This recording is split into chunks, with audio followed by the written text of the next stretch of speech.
জাহান্নামের আগুনে জ্বলতে জ্বলতে যখন চামড়াগুলো গোশতগুলো চলে এসে যাবে, রব্বুল আলামিন নতুন করে চামড়ার গোশত গায়ের মধ্যে ফিট করে দিবে। ওই চামড়া গোশত আবার ঝলসাবে, আবার ফিট। আযাবটা মজা যেন ভালো করে টের পায়। একের পর এক শাস্তি শুরু এবার জাহান্নামে। যারা দুনিয়াতে আত্মহত্যা করছে, ছুরি মারছে, ও খালি ছুরিই মারবে, বিষ খাইছে খালি বিষ খাবে। যে মেয়েগুলো ওড়নায় গলা পেঁচিয়ে এই আত্মহত্যা, তারা জাহান্নামের রশিতে আর ওড়নায় খালি আত্মহত্যা করতেই থাকবে। যারা স্মার্টফোনের ভিতরে ইন্ডিয়ান নায়িকাদের কোমর দোলানো ডান্স দেখেছে, অশ্লীল ভিডিও দেখেছে, জাহান্নামের গরম শিক চোখের ভেতরে ঢুকিয়ে দেওয়া হবে।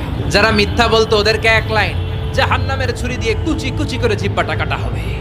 অন্যের জমি মেরে খেয়েছে এরকম ডাকাই তাছাড়া নাই, সাত জমিন ওর কাঁধে তুলে দেওয়া হবে। এবার কারে কর গিবত করে চগল খড়ি আছে না নাই, তাদেরকে আল্লাহ জাহান্নামের তামা দিয়ে নখ বানায় দিবে, আগুন ঝরবে ওটা থেকে। নিজেরা নিজের গালের গোশত আর বুকের গোশত টেনে কুড়ে কুড়ে খাবে। ওদের ব্যথার চিৎকারে পুরো জাহান্নামটা থারথার করে কাঁপবে। যারা যাকাত দেয় নাই,